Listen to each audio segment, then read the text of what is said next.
And good morning, everyone. Welcome to This Day. Good morning. Today is Thursday, October 24th, and it is National United Nations Day. And so I'm going to give you a little history of United Nations and just a little, just some information for everyone to know. And you told me it's National Bologna It Day. is. That's the route So is I'm it bologna going. or not? Yeah, there you go. All right. It all fits, doesn't it? It does. All right. On our program today from Memorial Care Saddleback Medical Center, we have a doctor. He's a vascular surgeon, and Dr. Deering, and he's going to come on and talk about a few different things. And I hear he brought some props to show and all kinds of stuff.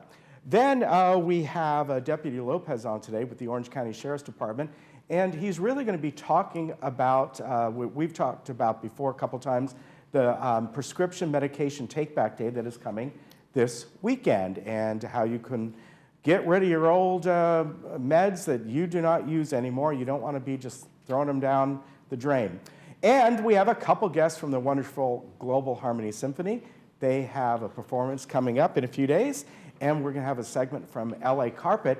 But it's not about carpets. It's about getting your bath remodeled, and very interesting and new technology, how they do all this. Excellent. All right, we have a couple of meetings today. We have the GRF agenda prep meeting, which will be in the Willow Room at 9:30 in the morning. And then we have the GRF special meeting, which is the VMS GRF board election meeting, and that will also be in the Willow Room, but that will be at 11 a.m. All right, so United Nations Day recognizes the founding of the United Nations in 1945. Franklin D. Roosevelt coined the name United Nations during World War II. UN Day has traditionally been marked throughout the world by meetings, discussions, and exhibits about the achievements and goals of the organization. The United Nations works for the entire human family of 7 billion people and cares for the Earth, our one and only home, as of now. Today, the United Nations consists of 193 member states and 2 observer states. The mission of the United Nations is to maintain international peace and security, and the UN also sets terms for protecting human rights around the world. In 1948, they created international law with a Universal Declaration of Human Rights. The member nations deliver humanitarian aid to populations in crisis. The first aid delivered was an immediate response to the devastation following World War II. Another aim of the international organization is promoting sustainable development. Some major achievements of the UN include the UN peacekeeping budget, which is less than 0.5% of global military spending, yet they do so much. Their World Food Program provides food and assistance to 91 million people in 83 countries. They also supply vaccines to 45% of the world's children, and the UN helps people who are displaced by violence, conflict, and persecution. So there you go. Take a look at the United Nations and what they're doing today in honor of United Nations Day. Ken? All right, very good. And I think, if I recall, that was done and signed up in San Francisco back then. They have actually a museum up there that talks about that. And I think it's because it was the end of World War II, which of course ended with the Pacific Theater, as they call it. And really interesting if you ever get up there. All right, now, unfortunately, we got these winds back. There's been a few problems in Southern California with fires. The one that you might have heard about is up where the 133 hits the 241 at Santiago Canyon area. From what I understand, that was 5 acres. It was caused by a car fire. And looking out over there, I looked out this morning, you don't see anything happening. You don't see any smoke, not even any haze. So I think Orange County Fire has a pretty good handle on that. They attacked it pretty well starting at, I think it was like 3:30 in the morning, and they have like 175 extra personnel on. So just standing by for any kind of problems that could arise. So offshore winds obviously have already started. It started overnight. We have red flag warnings that will stay into effect as of now till I think about 6 or 7 o'clock Friday night. That could vary just depending on the areas and the winds and all that, but that's how it stands right now. However, look ahead, and we just dropped quite a bit on Saturday, and then going forward, we're going to get that fog back, and that looks like, when looking ahead Sunday, Monday, all the way in through next week, at least until like Wednesday or Thursday, we should be seeing this. So that is great, bringing back some nice fall weather. But it was warm this morning at our house. We were 78 degrees at 6 o'clock in the morning. So that was 20 degrees warmer than it was just like 2-3 days ago. So a big change. Let's take a look around the area. And as I've been saying, as I said yesterday, when we start to get these winds, look at the temperature of Palm Springs, look at the temperature of the beaches. And that's because the winds come out over the desert, they go over the mountains, and as they come down, the friction heats up the winds, and that's why it's often warmer in Orange County and the coastal communities than it is in the desert communities. So you see evidence of this right here. The beach is 90, 91 today. Everywhere else in the mid to upper 90s, just depending. And again, that red flag conditions through Friday evening. So there you have it for the weather. Hopefully we don't get any major problems out of this, and we'll just kind of get through it. All right, we'll be back in just a moment.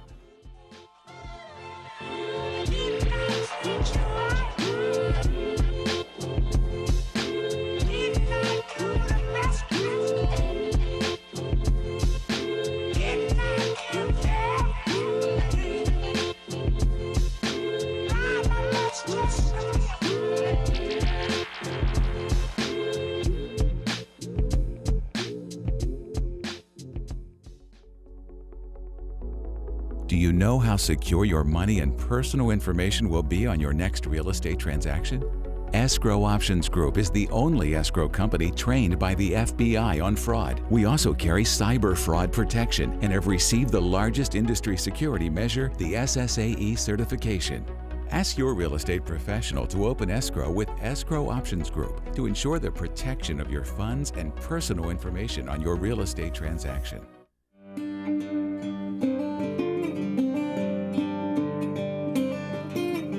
It's not surprising that the most memorable memorials are the ones we plan ourselves.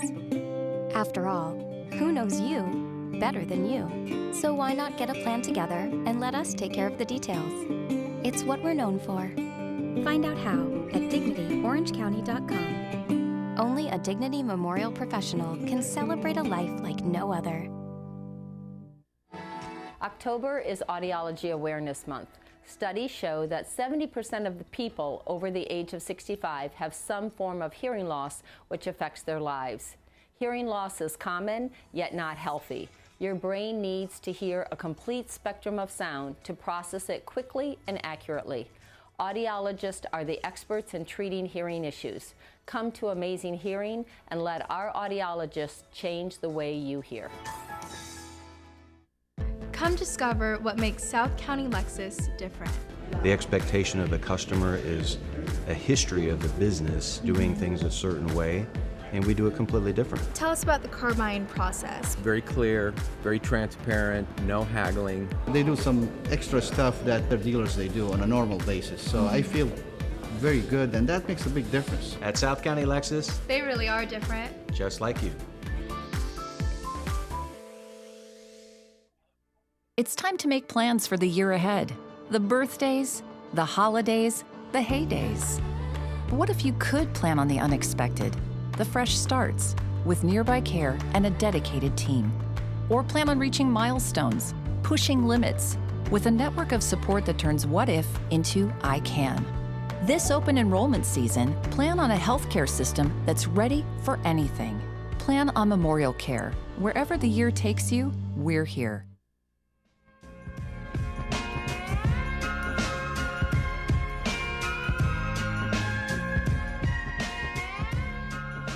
Welcome back. Well, we have Dr. Daniel Deering here, who is going to talk to us about TCAR, and he's with Memorial Care Saddleback Medical Center. Thank you for being with us. And I said the acronym because I just cannot pronounce the rest of it. So please feel free to tell us what we're going to be talking about. Okay, well, thank you for having me, Lisa. So the acronym is TCAR, and that stands for Transcarotid Artery Revascularization. And this is just a newer procedure that we're offering locally in South Orange County, Saddleback Memorial Medical Center. which is a new tool in our armamentarium to treat carotid artery vascular disease. Okay, excellent. Now, before we get into the details, tell us a little bit about yourself. I know you have some research background as well, so tell me about you. Well, so I'm Daniel Deering. I'm a vascular surgeon with OC Surgeons, and our vascular division is based in Laguna Hills. I did my general surgery training at Huntington Memorial Hospital. Prior to that, I was in medical school at University of Oklahoma. Okay. And I did a critical care trauma fellowship at Cedars-Sinai Medical Center, and then vascular fellowship at West Virginia University. Okay. And I've been in practice now for, well, since 2012. Okay. I'm married to my beautiful wife, Jennifer, and I have 2 children, Tommy and Emma, who are 5 and 3 years old. Oh, wow. I imagine you're very busy, so it must be hard to see them sometimes. Very busy. Yes, okay, especially with some of the new things. So what are some of the symptoms of the disease that you're referring to? Well, the problem with carotid artery disease is quite often it's silent until it causes a major stroke. Okay. It's something like 15 million people affected worldwide by stroke. About a third of those, it ends up in death. Another third will have permanent disability. And so carotid disease, or atherosclerosis, builds up in the arteries over a lifetime based on multiple risk factors: high blood pressure, diabetes, high cholesterol, smoking. And with this buildup of plaque, as it builds up, it becomes more likely for little pieces of plaque to break loose and go to the brain, causing a stroke. Oh, wow. Okay. So unfortunately, only about 20% of patients have symptoms of either mini strokes or TIAs or eye strokes called amaurosis fugax prior to having a major stroke. Wow.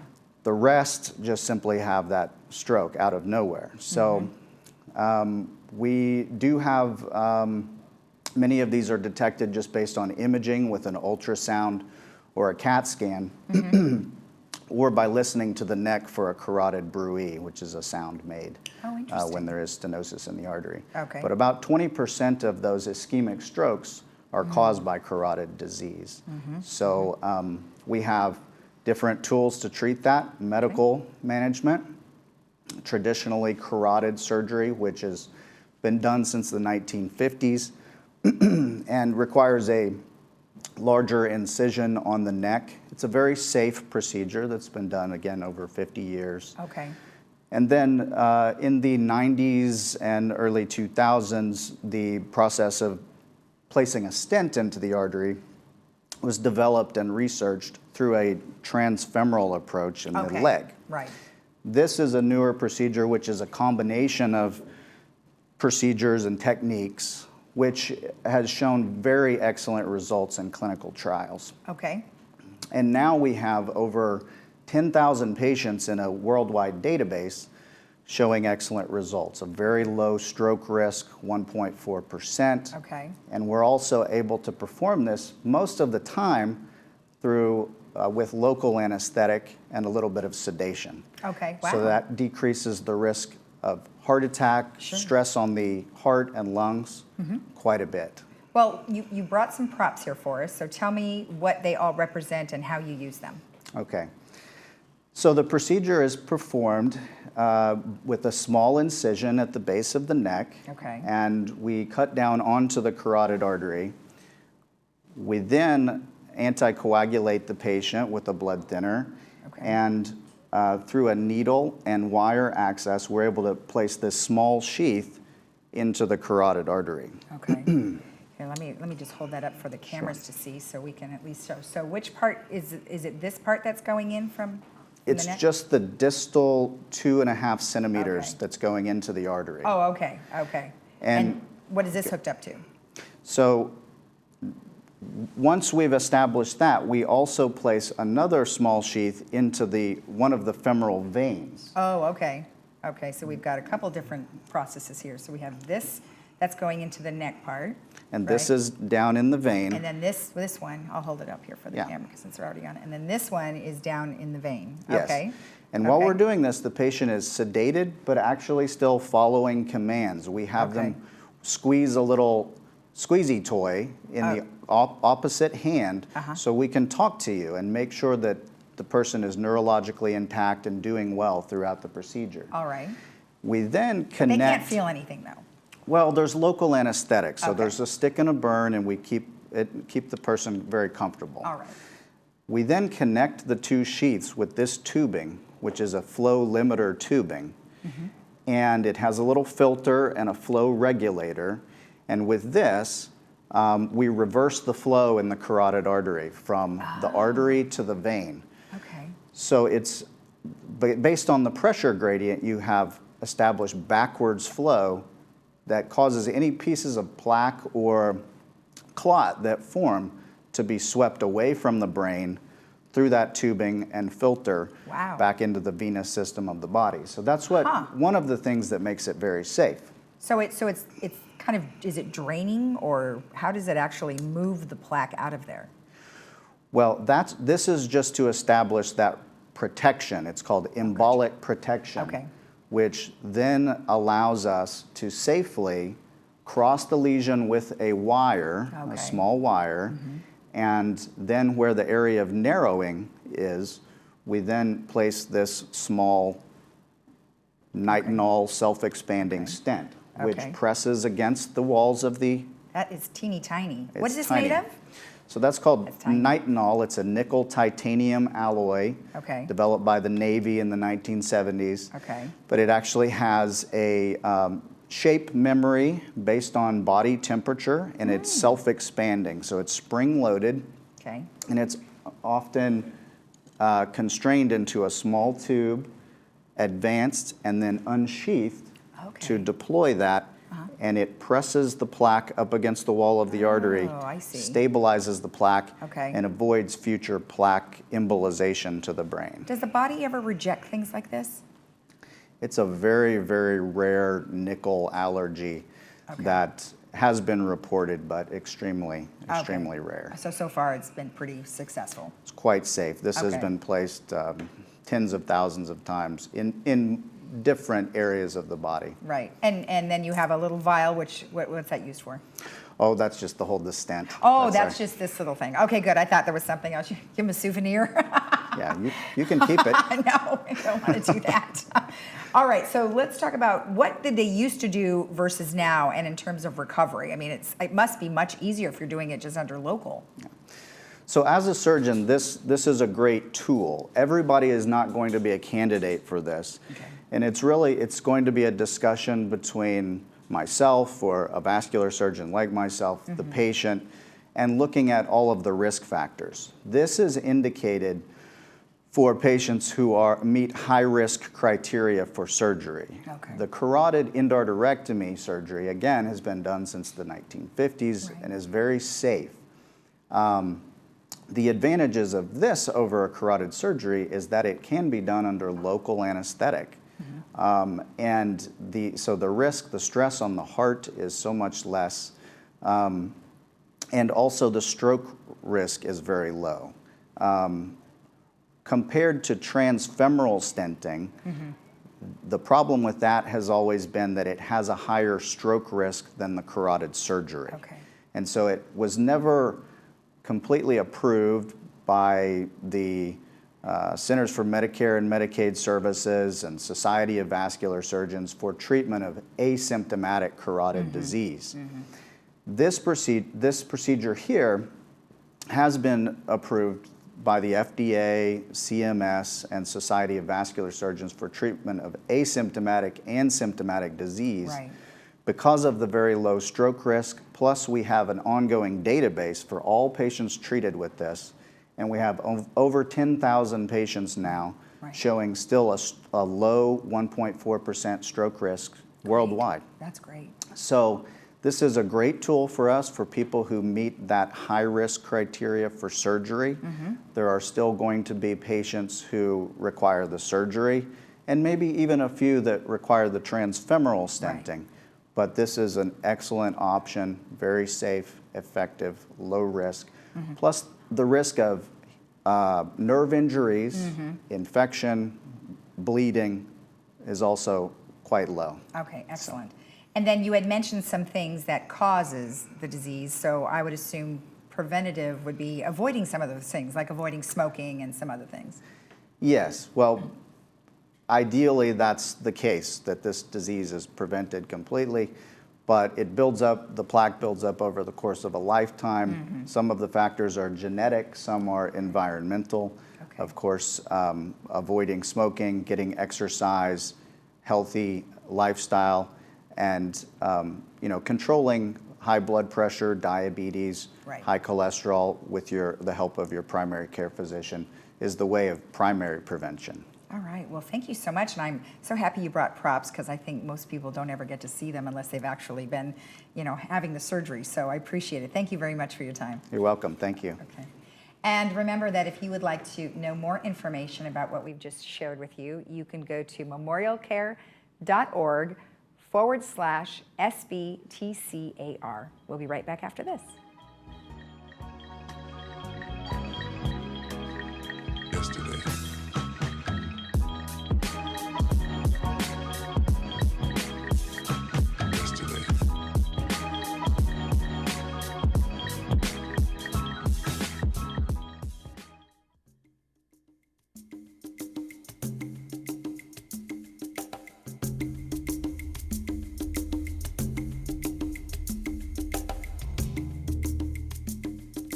I'm Under Sheriff Don Barnes with the Orange County Sheriff's Department, and I have some important information that I'd like to share with you. If an emergency vehicle like a police car, fire engine, or ambulance are driving with their lights and siren on, it is responding to an emergency. Our ability to respond safely and quickly depends on you and the actions you take to help us. Remember, the person we're responding to help may be your friend or loved one, and we can't help them if we cannot get there. Here is Deputy Walewa to tell you what you should do when an emergency vehicle is responding to an emergency. Every minute first responders spend on the road is critical time to a person in need waiting for us to arrive. First and most importantly, when you see emergency vehicle lights or hear sirens approaching behind you, safely and carefully pull over to the right side of the road. Today's vehicles are highly soundproof, so if you have music playing loudly or other distractions in the car, it can be difficult to hear sirens.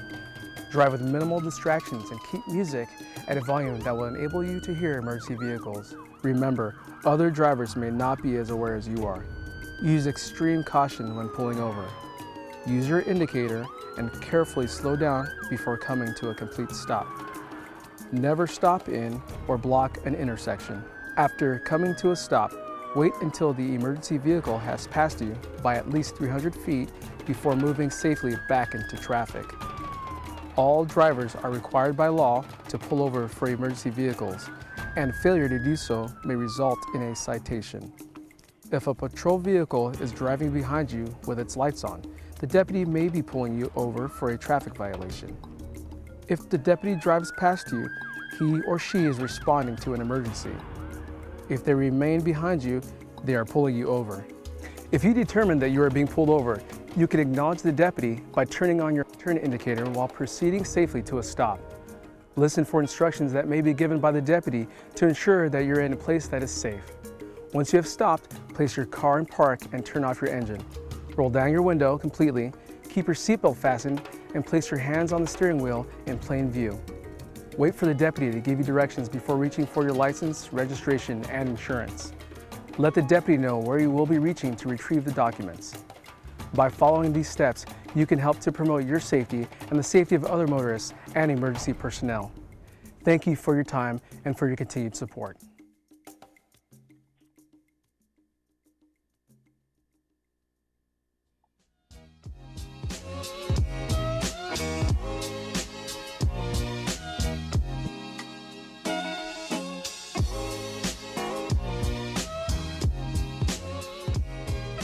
Welcome back.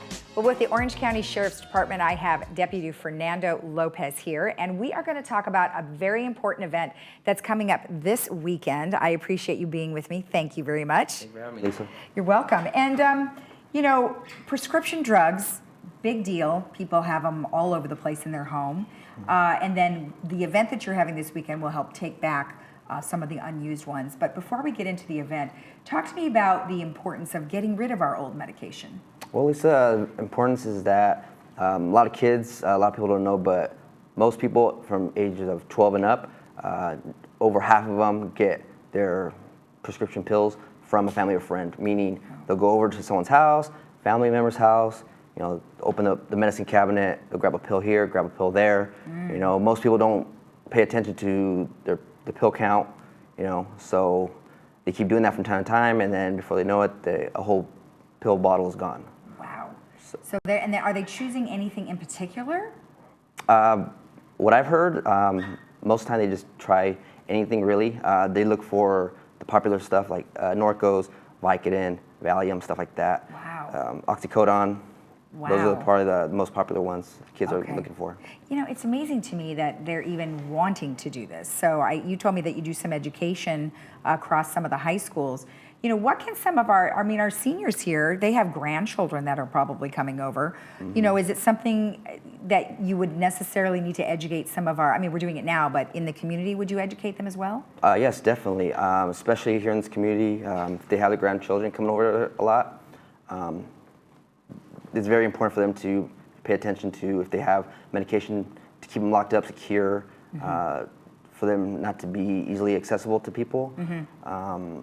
Not to say that their grandchildren can take them, but you know, nowadays, you just never know. Well, you never know. Yeah. You never know. Okay, so let's talk a little bit about some of the things that you guys will be taking back. The event is Saturday, and it's from 10 to 2, yes, right? 10 to 2, okay. Laguna Woods City Hall. Okay.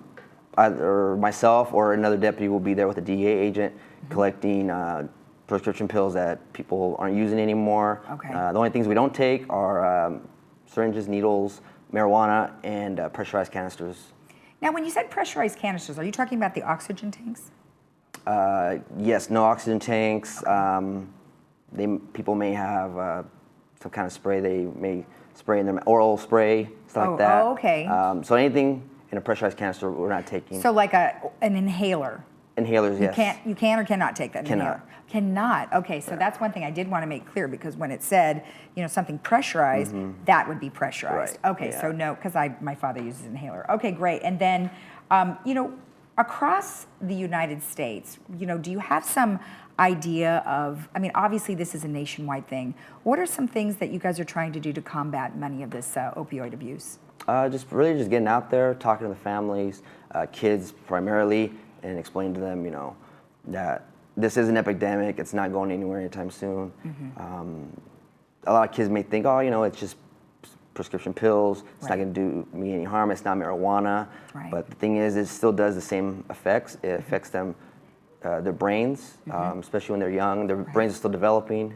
So those are the crucial years, especially in high school, where the brains are finishing developing. So if they keep taking pills, it's going to affect them in the long run. Right, right. And then for our seniors, are you noticing that seniors are moving away from opioids, or are they still kind of involved with them? You know, I haven't really heard too much about seniors, about the opioids, but if I'd have to guess, I would say they aren't, because a lot of doctors are actually prescribing more and more pills. Okay. Okay, great. Let's talk about the locations of where they can turn in all of their prescription pills. We have a couple in the area. One is Laguna Hills City Hall. We have Laguna Woods City Hall, and then you also have Lake Forest City Hall. So at each one of those locations will be a deputy, a DEA agent. Is that correct? That's correct. Okay, great. And then is it sort of a drive-through kind of a thing? Or do they walk up? They can walk up. Typically, people will bring up a bag of unused prescription pills. Okay. We'll have a box there. They can just dump it, and that's it. And do they have to be in the canisters, or could they be loose? In the canisters, if that'll be really helpful. Okay, great. All right, perfect. Well, thank you very much for joining us. Thank you I for having me. appreciate it. All right. And remember, the event is this Saturday at the locations that we told you about, and that's the 26th, and that is from 10 a.m. to 2 p.m. We'll be right back.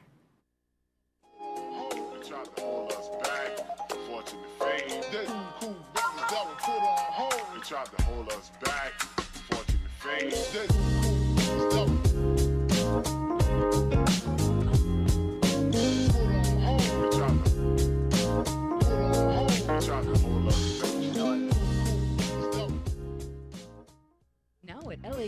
more, you can transform your kitchen and bath and get 50% off. Plus, get 5 years 0% financing. Call 800-684-4100 for an appointment or visit one of our closest showrooms. #1 for you.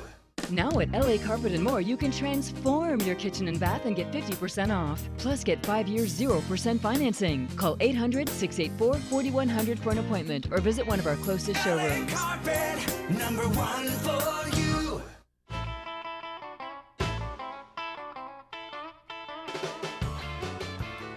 Welcome back. With me right now is Mark Earlwine, and he's going to tell us about some wonderful products of his that you can find at LA Carpet. Mark, a pleasure. Ken, nice to meet you. Absolutely. Thank you very much. Now, obviously, we have little models here of a bathtub and a shower pan. I guess that's what we're talking about, right? Yeah, we're talking about, when you take the bathroom, we're talking about specifically the wet area of the bathroom. Whether it be the tub, the shower, not the toilet or anything, but the wet area. That's where all the water's going through it. And that is the area, when you're looking at remodeling, is the most important to look at doing it correctly. Yeah. And you know, as we know that one of the most costliest things that you can remodel in your home is, of course, a kitchen or a bathroom. Absolutely. And you know, the importance behind especially a bathroom is having it done right with products that are quality products, and they're going to be sealed properly, no leaking, right? Yeah, I always ask Ken, you and I were talking about this a little before this aired here, but what's the most expensive home improvement project you can do? And I always ask homeowners that. And they go, it's a kitchen or the bathroom. Well, no, it's actually the one you got to do again. Well, there you go. If you don't use the proper systems, materials, and the proper company or contractor to install it. Yeah. So, you know, do your homework. That's one of the things we're trying to do here, is do a little education. This new technology that's out there that's available through LA Carpet. But yeah, that's it. And the bathroom and the kitchen are without a doubt one of the best investments too, if done properly.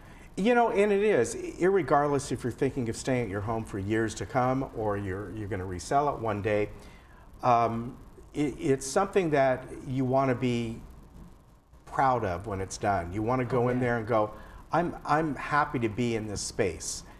And the two places that, you know, often you spend the most time in, and it's very important that it's something that is very pleasing to you. Oh my gosh, it's funny.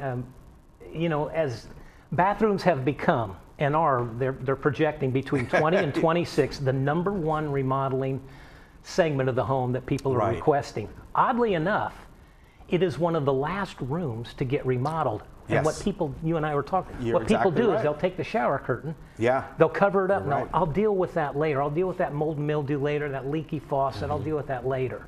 Yeah.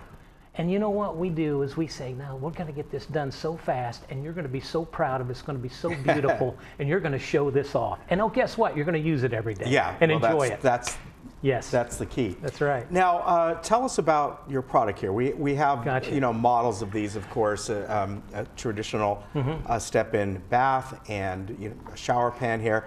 But what makes your products different and such high quality? Yeah, these are systems, and I call, a lot of people have different names for them. They say fiberglass, plastic, whatever. It's nothing like that. This is a high-tech polymer composite. And people go, what is a high-tech polymer composite?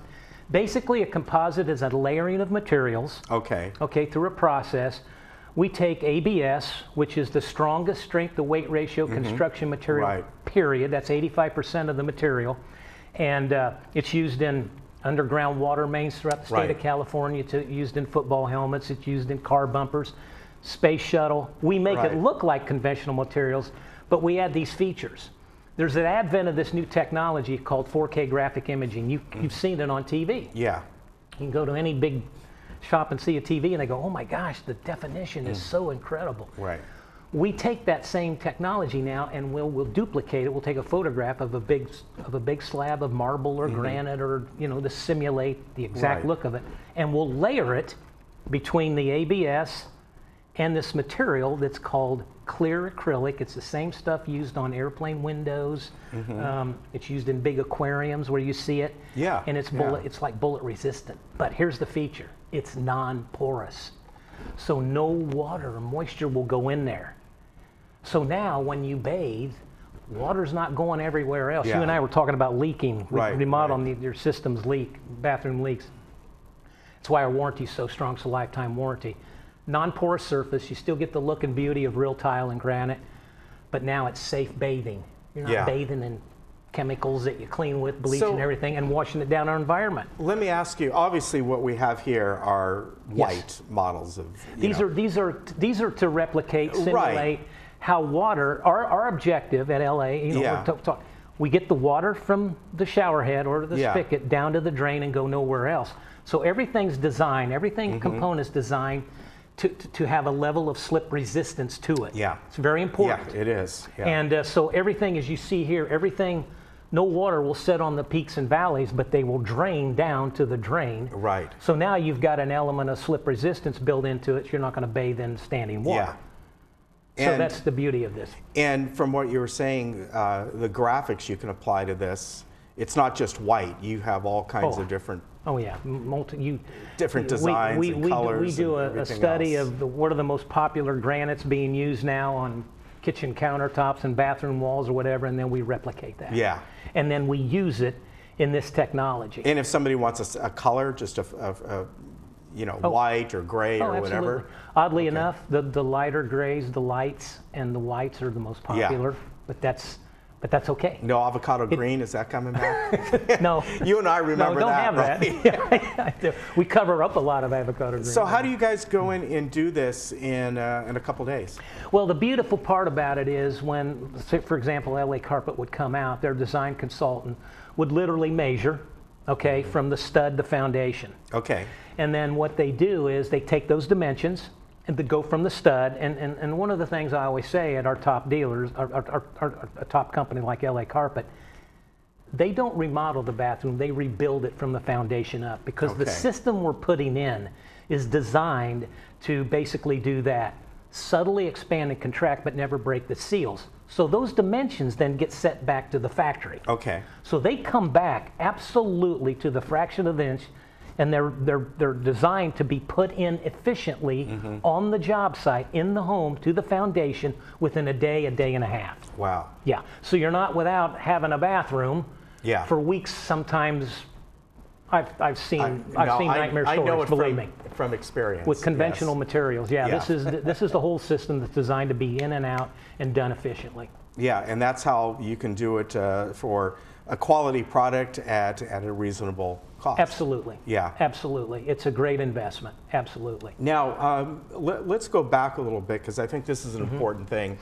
Is it might be a little hard to see on camera, a little bit there. You can see it, the slip resistance that you might be able to look at the back side. Yeah, well, where you can see how it's kind of then gets Yeah, so it's the reverse of this on the inside. Correct. But the same. But you don't see it. Look, it doesn't look like that, but it's designed. This is so important. I don't care what age you're at. It's very important. Thank you. It's thanks, Ken. That's absolute fantastic point. People don't realize that's the most. I don't care what age you are. It's the most dangerous area of the home. Yeah. For a lot of reasons. One is there's water in there. Two is you're jumping over a tub to maybe get into something. We always say, hey, let's put in materials, they'll have the water drain, and let's put in strategically placed safety grab rails that don't have to look therapeutic. Right. And we have some designer rails now, the grab rails, that look so beautiful that we match all of the fixtures, and they look stunning. Yeah. And when you have them, that's a very good point. Oh, when you have them, you start using them, you go, oh my gosh, why haven't I had these my whole life? You know? And you also, along with that, you can match up the type of fixtures you're putting in, all kinds of things. Absolutely. Right? Oil rub bronze to brush nickel's real popular right now. Yeah. Chrome it's kind of there. Yeah. But we even actually have gold now and actually black. Oh, okay. So some really cool stuff coming That out. is really neat. Yeah. I'm really glad you were able to come by today and show us this. This is really cool stuff. Oh, it is. It's amazing. It's the company is the technology is just, it's going to be the new, I would say, consumer demanded product line instead of conventional materials going forward. And something that can be done in a couple If people days. are looking for safety, if they're budget minded, if they're looking for environmentally safe for the environment, you name it. There's so many cool features with these new systems, and they're available at LA Carpet. It's awesome. Yeah. Very good. Mark, Thanks, great to talk with you. Appreciate it. You take care. Absolutely. Thank you, sir. Yeah, cool stuff. You bet. All right, we'll be back.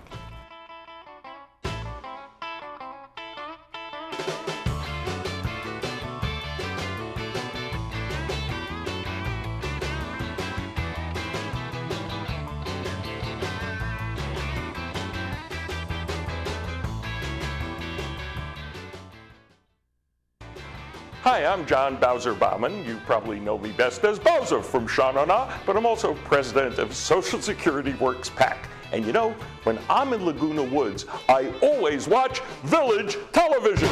Grease for peace.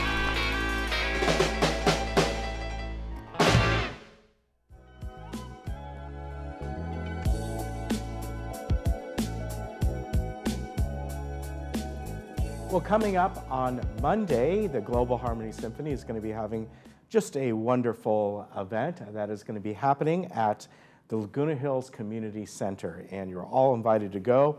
It is free, and Valerie, of course we know Valerie Geller, she is the artistic director of the Global Harmony Symphony. She's going to be there. She's not with us right now. Well, she is. She's sitting back over there. But today we have on a couple guests who are going to be involved with that. And I'd like to welcome first who's going to be the guest conductor there, Daniel G. Nice to meet you, sir. It's great to have you here. And we have over there Ken Lee. You are going to be playing the French horn. Yes. And I know you also conduct as well. Yes. So great to have you here. Thank you. Thank you. Glad to be here. Let's first for you, Daniel. We were talking, a bit before. Tell us about your background. Sure. Let's see, I was a SoCal native. I was born near Pasadena area, grew up in Temple City. And musically speaking, was raised in the public school system. I started nothing super early, but I started in 4th grade at Temple City School District. Richard Meyer was my teacher. And just through being exposed to some really great teaching and great colleagues and great teachers, started down this path that now is being a conductor and composing as well, so it's been great. So what instruments did you start with? I started playing cello in 4th grade and played that through school, and eventually started getting more involved with composing and conducting in high school, got some opportunities to do that as well, and eventually majored in music for undergrad. Let me ask you something, and I don't know if I've ever asked Valerie this, but what was the progression from sort of, being a musician? I mean, you're still a musician, but moving on to a conductor. Are there certain instruments you need to know because, and played yourself? Because as a conductor, you've got to know all of them. Yeah, I know, it's a great question. I think each conductor comes to that position through a variety of experiences and backgrounds, and Ken, you could probably speak to this as well. Yeah, I mean, I always find that interesting. Yeah, so for me, I grew up as a cellist, but started doing composing, and in a way, the conducting came about because I needed to lead the group that was playing or singing my music. And so that's kind of how the conducting came about. Again, Richard Meyer, being my elementary school teacher, gave us opportunities to conduct pieces in our elementary school orchestra. It was great. He just kind of taught us the pattern, and probably the piece didn't really need a conductor, but it gave us the opportunity to be in front of a group, which was wonderful. So there was those opportunities, composition, but eventually started doing it a lot more. Yeah, but again, as a composer and a conductor, you've got to know all the instruments, right, Ken? Yes. When you're a music major in college, you need to take all of the different instruments, so you get experience playing woodwind instruments, string instruments, brass instruments, percussion, so that you get the basics of how to begin to play that instrument. And so it's quite involved, like you say. You have to know everything, at least be able to say, I want this kind of a tone, or I want this kind of an attack, or some kind of a musical aspect to the music. And are there certain instruments, when you went through this, that you found easier, or what would you consider the hardest to master, if you want, for lack of a better term? Or they all have their difficulties, and yet once you are playing an instrument well, like I began on trumpet in the 4th grade, just like Daniel did, and I changed to French horn in the 7th grade when they needed one, and then you become proficient on an instrument, and then when you change to other instruments, it is not easy, but you have kind of an idea of what to do. Yeah. And but I think the hardest instrument, as one of my colleagues when I was teaching used to always say, the hardest instrument is the one you don't practice. Well, yeah. So it becomes very difficult, but they all have their similarities, and reading music, but then the technique of actually playing an instrument, I'm still learning, and I've been doing this for 70 years almost, well, less than that. Would you agree with that, Daniel? Yeah, and I think that's a great point to say also that as a conductor, you aren't proficient in, like, you have to know enough about it to be able to talk about it and know what you can expect and what's possible in each instrument. But that's why it's a collaboration. And so sometimes you'll talk to the bassoon player or afterward and say, I would love to get that or this sort of color. Is that possible? And they'll give you some feedback. And when that sort of collaborative atmosphere is there, we've had some conversations too about the horn. I'm being a cellist, obviously. There can be some great moments of working together with that, especially when you might not know the ins and outs of every instrument. So. Well, I would think it's in kind of in relation to being a coach, a sports coach or whatever it might be, is that probably the best conductors out there, the best coaches out there, there's a collaborative effort with the musicians, with the players, because often they are much better at what they are doing than the conductor or coach are. They might have mastered this certain thing, and if you don't get feedback from them and work together, the outcome is never going to be as great. Yeah, no, there's definitely a help me help you sort of hopefully there, and what can I give you in my role to be able to help you be able to play your best. So tell me about this production going on again. This is Monday on the 28th at 7:30 at Laguna Hills Community Center, and there's going to be a featured soloist, a pianist, Someng Jegal. Someng Jegal, yeah. And where's he from? He's a native of Korea, but he is a colleague and friend of mine at USC. He's both a collaborative pianist, a wonderful performer, and also a conductor as well, actually. And so we're in the choral department together, and so that's how I know him, and asked him to do the Beethoven. Very good. I understand, Ken, we were talking that Tchaikovsky, there's going to be some pieces.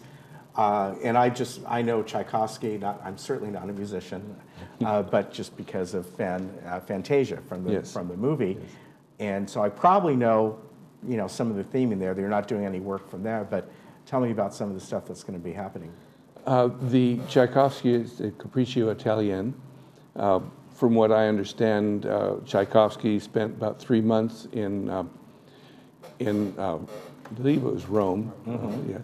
And he was there during the Carnival, and good time to be there. Yes, right? and he heard all these pieces of music being played, and he just took some of the themes and put it in this wonderful piece of music that starts off with actually trumpets are playing a kind of like a morning bugle call. Yes, they were in the barracks right close to his where he was staying, and incorporated all this into a fantastic piece of music. Goes from sublime to bombastic at the end. It's a wonderful piece of music. So many scenes and colors, and yes, it's great. Right. I mean, hence the movie, because that's what it was transformed and just to that, and that's what I think when I think of him. So how many pieces are you going to be doing here? As far as you mentioned, Beethoven and Tchaikovsky. Yeah, so those two pieces. We'll start with the Tchaikovsky, kind of featuring the orchestra, the different sections. The Tchaikovsky itself has many different sections of that piece, and they each highlight different instruments in the orchestra. And after that, we'll be doing the Beethoven's first piano concerto. And that's into 3 movements and 3 sort of medium fast, a nice slow movement, shows the lyricism, a beautiful clarinet solo in that, and then it ends with a rousing fast movement at the end. So 2 pieces, but several sections to each of those pieces. All right, and it runs, what, about an hour and a half or so? The concert will be about an hour, with some Okay. time. I'll probably give some introductory remarks as well. So. All right, and it's always, you know, a great event, and Valerie, of course, is going to be there. She's going to be playing violin, right? Did you say? And you know, what's great about this, there's no charge for this. It's right down the road, and it's really wonderful that she's able to put this on with the Global Harmony. Definitely. And I know it's done over the years in Moment Musicale and just the Pacific Symphony and all kinds of things, Disney and everything else, right? It's always fun to hear all the different things that she has done and how she brings together folks like you and does it for this community in this area. Yeah, well, it's truly a community event, and I'm not from the area myself, but I always love being invited into this community, into this music-making community. And I always remind myself, even though it's a community orchestra and players with a wide range of backgrounds and abilities, they are all professional members of the community. Yeah. And they all are just have their own stories and expertises, and so it's very humbling actually to come and to lead the group. So it's been a joy to get to know people and talk and share refreshments at break, and it's been wonderful. Very good. Well, gentlemen, thank you for coming on today. I really appreciate meeting you. Maybe I'll see you again. Great. Yes. And again, this is happening on Monday, October 28th, over at Laguna Hills Community Center. It is free. It starts at 7:30. There's free parking over there, and just a wonderful event. I think you're going to really enjoy it. And thanks to the Global Harmony Symphony and Valerie Geller for this. And we'll be right back.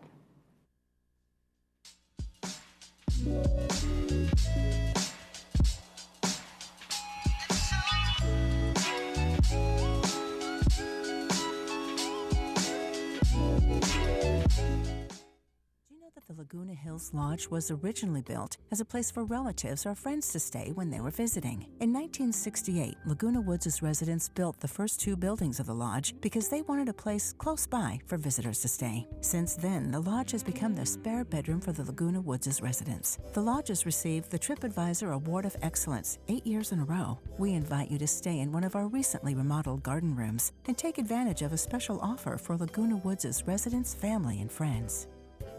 At the Memorial Care Breast Center, Saddleback, you will always find a friendly face to guide you through your annual mammogram visit. Our staff, dedicated subspecialist breast radiologists, knowledge, and innovative technology await your visit to our center. With the Laguna Woods shuttle service right at our sidewalk, this convenient location offers you quick access for your appointment. You can expect nothing but the best for all your breast health needs at Memorial Care Breast Center, Saddleback.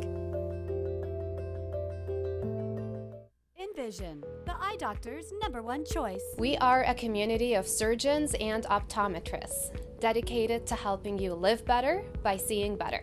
We offer advanced lens options to fit your lifestyle. We also offer the latest in laser technology for cataract surgery.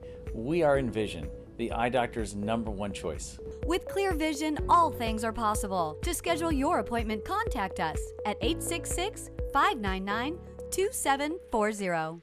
Have you or a loved one been diagnosed with mild cognitive impairment due to Alzheimer's disease or mild dementia? Are you looking for new options for the symptoms of cognitive impairment? If you are 55 to 85 years of age and have been experiencing mild to moderate memory loss, you may qualify for a clinical research study. Irvine Clinical Research is seeking volunteers to test the effectiveness of a non-surgical therapy device. For more information and to see if you qualify, call 949-577-7415 or visit renewstudy.com.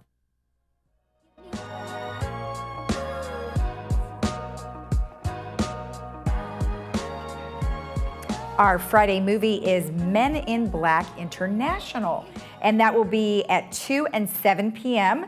And it is about the Men in Black have expanded to cover the globe, but so have the villains of the universe. To keep everyone safe, decorated Agent H and determined Rookie M join forces, an unlikely pairing that just might work. When aliens that can take the form of any human arrive on Earth, H and M embark on a globe-trotting adventure to save the agency and ultimately save the world from their mischievous plans. And you even had a little chuckle. So it's a action, adventure, and comedy. Yep. And it has Chris Hemsworth, Tessa Thompson, and Kumail Nanjiani. So looks good. Yeah, it does. I mean, it looks like a reasonable. good fun movie. Great cast and Yeah, that was just a lighthearted. Yeah. lighthearted. Brought to you by AutoNation Toyota Irvine. Yes. And our movie on Monday is Toy Story 4. As I said yesterday, it's been 24 years since the original Toy can't Story. believe it. Can't believe it. Yes, and I remember seeing it. I remember what theater, and 49er Jerry Rice was sitting in front of us with his kids. Yeah, I remember that very well. Of course, we got the voices of Tom Hanks, Tim Allen, and Annie Potts. And this is all about where the gang goes on a trek, and basically Bonnie, the little girl, makes this little character when she's in school. Just some little objects, and it turns out to be Forky and becomes very valuable to her. And he gets lost, and this is how Woody and, of course, Buzz Lightyear and all of them go out to find them, and he comes across basically his long-lost love, Bo Peep. Oh, yes. Who got separated from the family back in the days of when Andy had them as toys. So, gotcha. And this is a great adventure, just really wonderful. I think you will like it very, very much. I think this is the best one that they've done. Right, good. And that's going to be Friday. Friday, brought to you by Hogue and... Or excuse me, not Friday, Monday. Monday. That's right, Monday. Sorry, Monday. At 2 and 6. At 2 and 6, there you go. Right, now, the weather, as I said, we're going to be under red flag warnings all the way through probably Friday evening. Don't know really what time Friday evening. That's just how it is right now. The offshore winds, usually they get stronger in this area as we get into the late afternoon and then overnight. So be aware of that. Hot today and tomorrow, but it drops down on Friday. We get into fall temperatures, finally, fall for us anyway. I wish it was even lower than that. But Sunday, Monday, and really look into next week. We get some clouds coming back, and so good, nice cooling weather. Pull some things off. And around the county today, everything is in the mid to upper 90s. Look at the beaches, 90 Can't degrees. believe it. And it's going to stay that way today and tomorrow at least. So there you go. Crazy. All right, well, have a great day in the village, and we will see you tomorrow. Bye-bye. Bye.